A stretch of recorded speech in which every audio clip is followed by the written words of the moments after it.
I thank you so much for sharing. It does hit me in my heart. I lost my sister to cancer, and it doesn't get any easier, and she died in 2004. Yeah.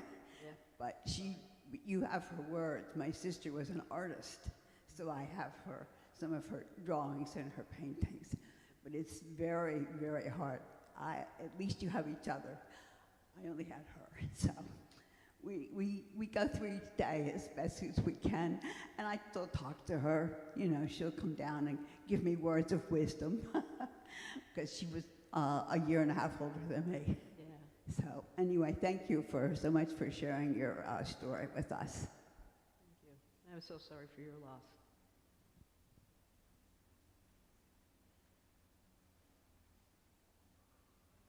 He's running around with a microscope. He likes to run. Likes to run. My name is also Kate, Oh.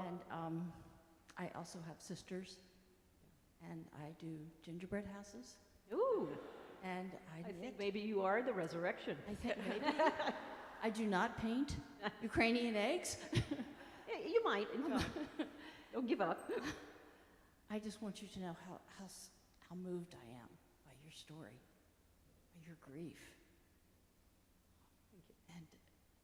But how sort of much I rejoice that you have each other and your memories and this beautiful poetry. And that's it. Thank you. I really appreciate that.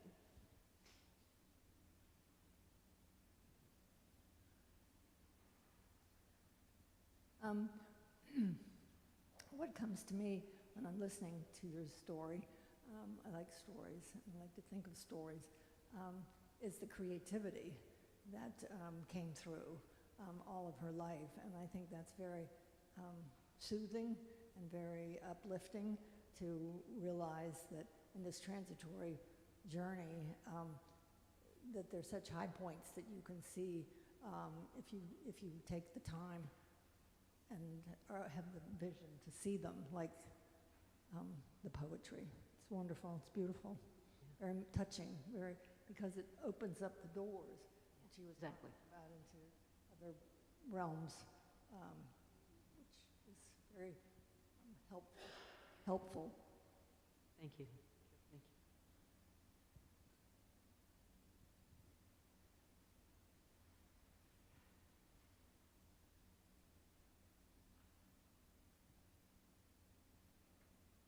It's a great gift the way you've put this together. Did you put it together just for here, or do you go other places and talk about Kate's Do we life? cry other places? Do we go in public? We this is the third time we have done something like this. Actually, the second time Nancy and I did. I did one in Lexington, where I live, Lexington, Massachusetts, shortly after her death well, no, that's not true. When her book came out. It was around her book coming out. And then Nancy and I did an event at the Camden Public Library in Camden, Maine, where this just places dear to we grew up there, and Some of the poems that we didn't read That we didn't for the read. first half of the book is actually a lot of it about Camden, Maine, about Camden. in our cabin that we family. had, our family home that was on a pond there. Yeah. I had another question, and that is the process of what she went through from the time she signed all those papers and made her decision. We think about our natural deaths and how we are around our family and loved ones, if we're lucky to be, when they die. I'm just wondering, in other words, did you take a pill at 10 o'clock and die at 10 o'clock the next day? How programmed was her process of dying compared to natural dying? Very, yeah. I mean, it's a great question. First of all, I mean, I will say that the first thing she said to me when she got this diagnosis was, I don't think I'm supposed to be here. I think I'm supposed to be someplace else. And I think she really meant that way, right? It wasn't a panicked, oh my God, I got this diagnosis, blah, blah, blah, it was a stage 4, it was a bad diagnosis, and she knew it was a bad diagnosis. And really quickly, probably within a few weeks, she had contacted Pegasus. She wanted that in place. She knew. And, you know, I mean, and I cannot tell you, I've said this, I think I actually said the introduction that I wrote to this poetry book. I'm a doctor. I've never known anybody that knows as much about the human body as my sister Kate did, because of all she went through and all she studied and studied and studied and studied. She knew what was coming, you know.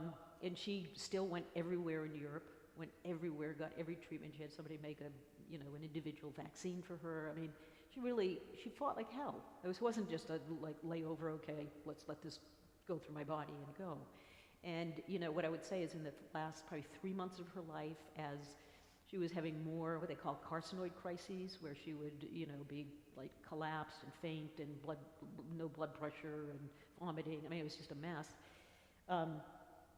It was clear to her, you know, that this was it. She could not afford to have somebody pick her up and take her to a hospital, for instance, right? If somebody comes and gets her and she's unconscious and goes to a hospital, she's dead within a few minutes from whatever they're going to give her. You know what I mean? So she knew, you know, she really was between a rock and a hard place. And, you know, she just kept steady contact with this place, Pegasus. She had a person there and planned it. And, you know, the whole thing unfolded pretty quickly. She had come to New York in January, actually, to see a Chinese medicine person that was specialized in difficult-to-treat cancers. And, you know, we saw her, we were in New York with her for a bit then.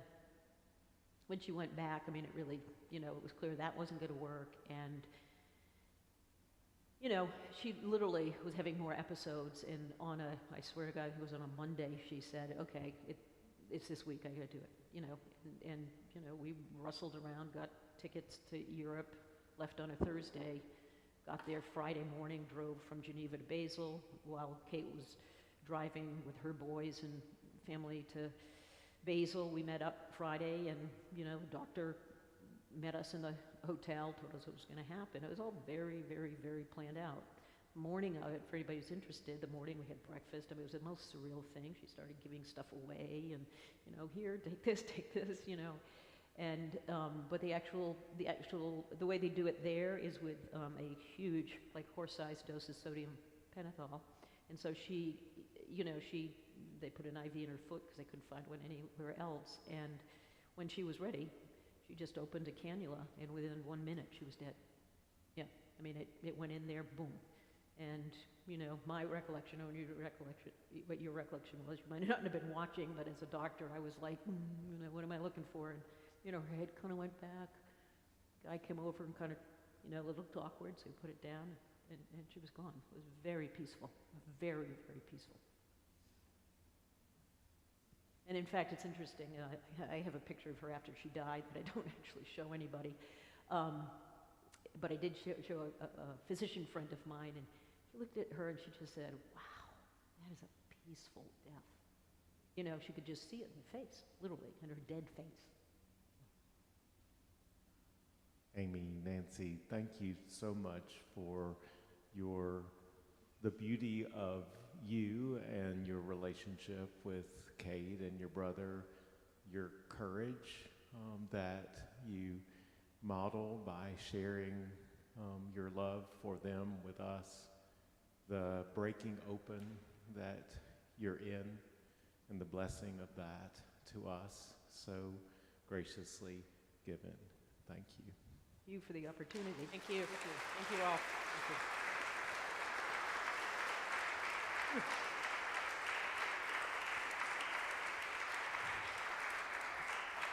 We have copies of Kate's book for sale here.